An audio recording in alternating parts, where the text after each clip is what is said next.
Welcome to Honoring the Honorable, a podcast of Seven Oaks Classical School where I, your host, Dr. Shipp, interview members of our school community. Join us as we talk about the work we do with those who do it. The contributions vary, but each is worthy of honor.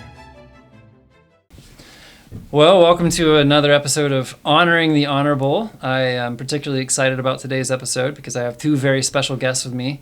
I want to give them a chance to introduce themselves. Jimmy, we probably ought to give you a chance to introduce yourself. I'm Jimmy Durnil. I was born and raised in Ellettsville. I left for a few years at Vincennes University and 4 years in the Navy. And then for 11 years, I was out of the Connersville State Police Post. I lived in Knightstown. But, like I said, I lived in the community. Anytime anybody said whether I was on a conference or where I was at, where are you from?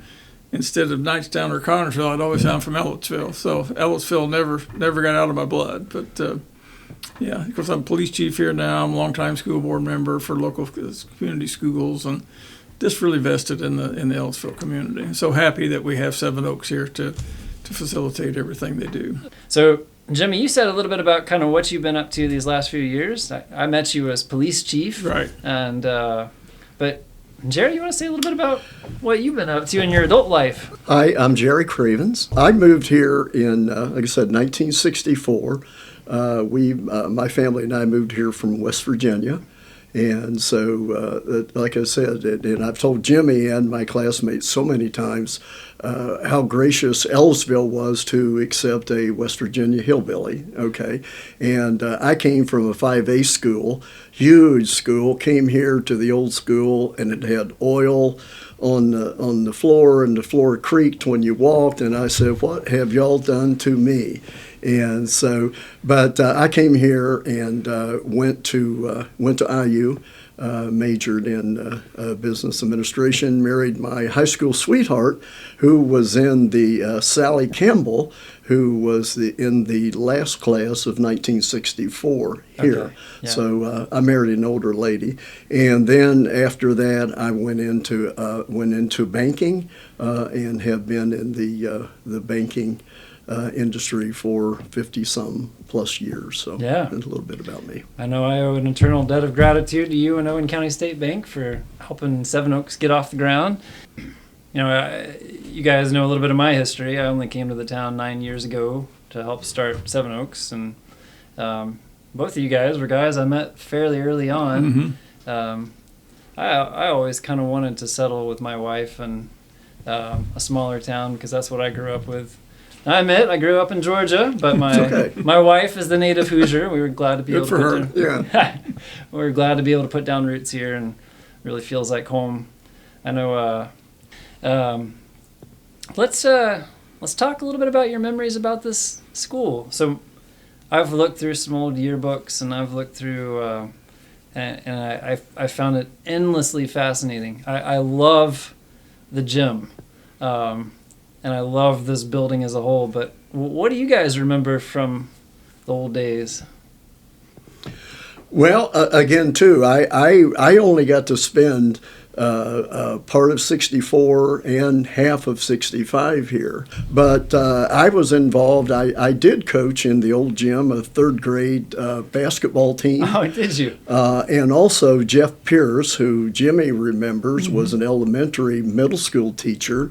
My son, he coached my son in the 5th grade and 6th grade, and they were undefeated, the 5th grade and the 6th grade here. Beautiful. And also, I played adult basketball in this gym later, so we had a water cooler right in front of the door that I must have ran into I don't know how many times. Oh, so that's funny. I have a lot of fond memories, but again, too, but I have been here now, almost 60 years, so I have been accepted now as being part of Ellettsville. So my understanding is that the gym itself, the current gym, was built in something like 1936, and then maybe the last year it was the high school met here was somewhere right around 1965. The last year the high school met here was 63, 64 school 63, year. 64. Okay, gotcha. Yeah, then all the home games were played here at that time. Yeah. But the home games for Edgewood, we were still in this building. The Steinsville kids came over and joined us here in the building in early 60s or late 64 for the first semester. Okay. And we went into the new building in Edgewood in January of 65. Gotcha.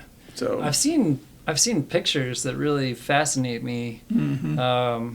So I've seen pictures of old balconies on either side of the gym. How long did those? They were up there till the end, till y'all came, I think, because they weren't there when I. Well, maybe they changed when the elementary was here. It was just elementary, but okay.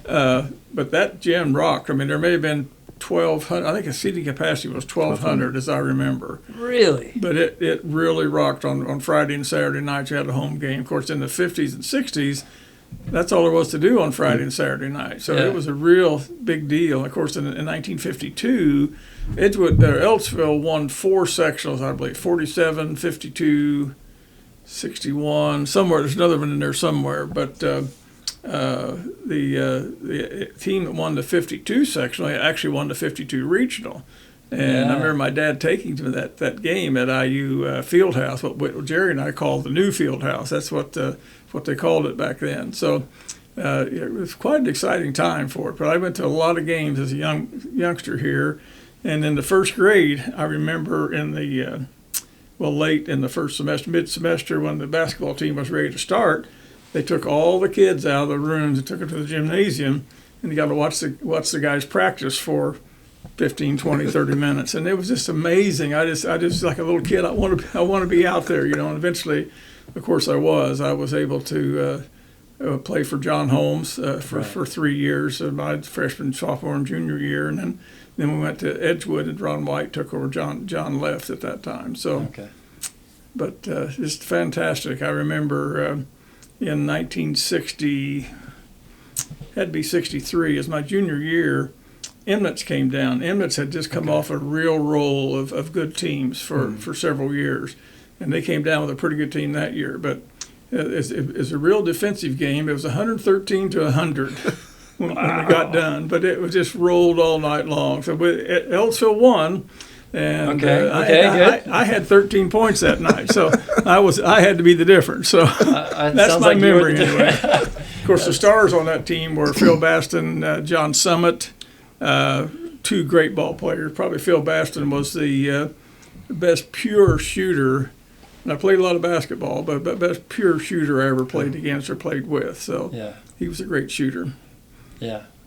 I can't tell you the number of people who I talk to in this community who say, I played ball in that gym, or I had a kid who played ball, or a relative. It just seems like there's so many memories wrapped up in this place. Mm-hmm. It was one of the reasons why early on in the school we wanted to start this Battle of the Badges tradition that we're kind of took a hiatus for COVID, but we're trying to bring it back this year. I don't know if you want to say anything about that, Jimmy, just from your perspective as a police officer, kind of. Well, I know the first, we had 3 times. We played it 3 times. I think the police department won twice. You're going to keep that memory alive. That's right. I've got the scores up at the station back of that plaque I had, so I'll try to get that plaque back to you. So, it's a nice get together. It's just like playing regular basketball. I mean, most people that a team, they want to win. Like my dad always said, "Hey Jimmy, if you're keeping score, you better try to win." So, so I've kept that thought in my mind my whole life, because he loved basketball. He took me all over. He followed Ellettsville everywhere, especially here at home. He always took me to those games. So. Yeah, I think our vision is really to get this going again, and for this to just be a regular offering every year, and Ellettsville, police first fire, duking it out on the old court, and we hope that the community broadly will participate. This year's we played at 6 p.m. March 1st, and it's really just intended to be kind of some community fun, and people have the option of paying $5 or bringing 5 canned goods, and it's all going to the food pantry here locally, so that hopefully we can all feel good about where that's. Well, as an old Ellettsvillian, I'm just so tickled. I'm so happy that you all have taken this building and made something out of it. It's really, really nice. Because I think I've been on the school board now for 24 years. I started my 7th term here in January. But I think the best vote that I ever did on the school board was not tearing this building down. Yeah. We had a chance to tear it down. Well, I'm glad you did. And, I'm just so glad that, we were able to, you were able to bring this school in. It gives the people a choice. That's what America is for, to have for choice. So yeah, we appreciate. Well, I mean, it just feels so right to take this building that has so much history, that was designed to be a school, and to let it be what it was designed to be again. Yes, sir. And I can't get over the fact that that here we are, we're in a fairly small town, and for this town to be able to boast the options that it has for families who call Ellettsville home or considering calling Ellettsville home, it's unusual and special. Mm-hmm. I know our heart is to see the school be a blessing to the local community, and Seven Oaks Classical School is a public charter school, and that means that Seven Oaks is a public school. It's open to anybody who wants to come, and there's no tuition charged. And there's been a lot of growth. We started in 2016 with 160 students and have grown to our student body now of 570 students, kindergarten through 12th grade. We have a talented faculty and a rich academic program, and a growing number of extracurriculars, and including a growing athletics program. And we are excited to be in the town's old Ellettsville Elementary School, right along Highway 46. You may have seen our sign. Taking this old building with all its history and restoring it to its intended purpose. The education we offer has clearly resonated with a large number of families in this area, and you see that in the school's growth. Well, your goal is prepare your students for adult life, basically. Yeah, that's right. And so this is a great system. I mean, I'll brag just a little bit on the RBB school system, but sure, we're getting ready to start a program that will prepare kids when they get out to go right to work at Cook or Baxter. Yeah, They'll all be ready to go. A separate building that they'll have those in. The Cook and Baxter will be a big part of that. So that's what we're heading for. And that's one thing I always thought I wanted to teach and coach.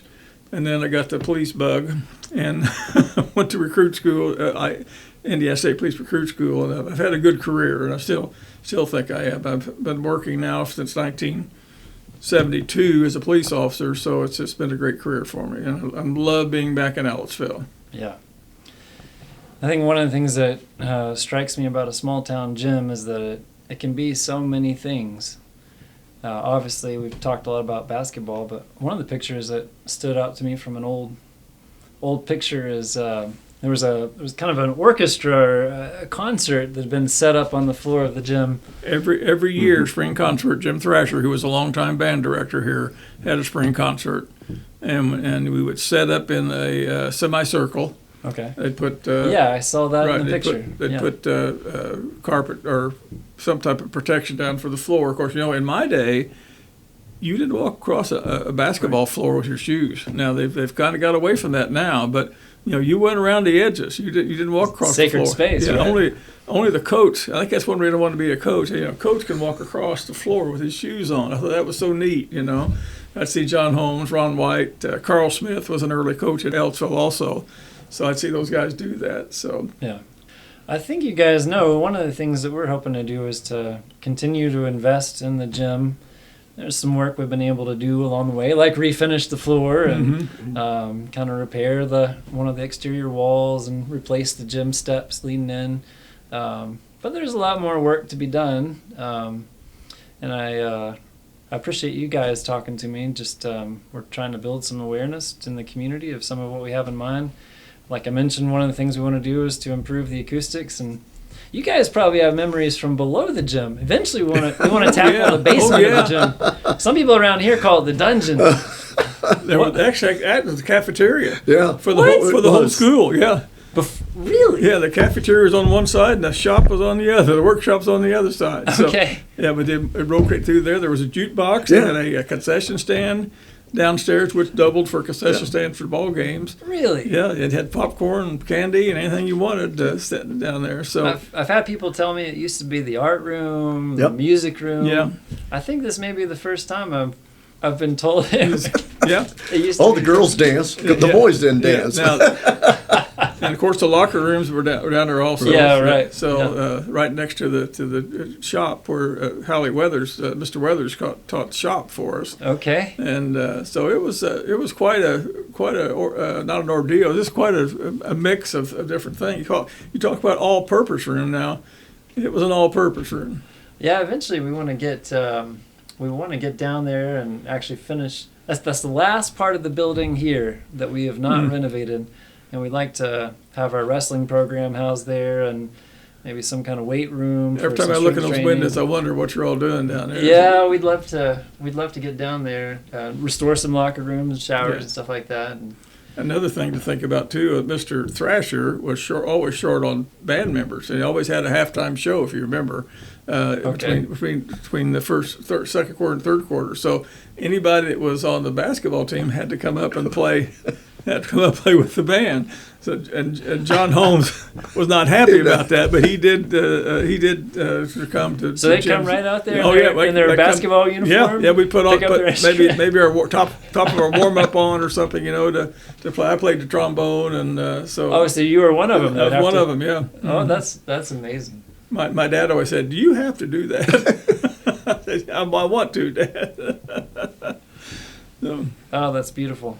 Well, is there anything else that you guys would like to say to anybody listening to the community about, I don't know, just the gym or anything related to this conversation?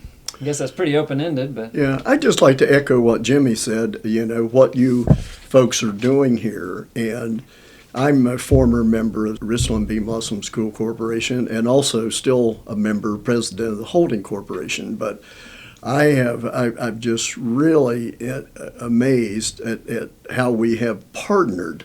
There's no jealousy, and it just seems to me that it's awesome how we've been able to partner and help one another for the best interest of our children. So it really is beautiful how this last 9 years has played out. I'm so excited to be in this town. I'm so excited to be in this town with RBB. I don't know if I ever told you guys, but one of the reasons why we chose as a mascot the Firehawks is because of the way that it was intended to be a way of honoring the legacy of this place. We're very sensitive to the fact that this building was the home of the Eagles. We wanted to create our own identity as a school, but in a way that kind of pointed back to the place. So we are the Firehawks. We have our own bird of prey, so it's original and yet also reminiscent of the legacy of that building. I was happy with the town for going along with the SRO officer, getting the police car down here, and it's really worked out good. And Jeff's just a great guy. He helped us on a couple of special details, but it's nice to see that police car down here continually. Yeah, we're really grateful for that. We love Mr. Baker, our SRO, and one expression of that kind of these kind of relationships that are building up, which I think is kind of what a school is for, right? It's supposed to be a place of connection where we're tying the community together in very real ways. Obviously, we've heard from you guys that that's been your experience, and we hope that that'll be the experience for this community for many, many years to come. Yeah. We hope the gym's part of it. I do. I think I'm anxious to see the improvements. Angie said there's improvements, and Jerry said there's new scoreboards down there. So yeah, we're working on that. Yeah. So little by little. Well, gentlemen, I want to thank you for taking time to come and talk to me today, and to those listening, thank you again for joining us for this episode of Honoring the Honorable. We certainly are honored that Jimmy Durnil and Jerry Cravens have come and talked to us and walked with us down this memory lane, and in a way that also helps us to look forward to the future and what it holds for this community. All right, well, we'll leave it there, gentlemen. I think. Thank you. Appreciate you having us. Thank you. Thanks. All right. Well, take care. And to anybody listening, we'll we'll see you again for the future episode. Same bat time, same bat channel. Okay. Thank you for listening to Honoring the Honorable, a Seven Oaks podcast.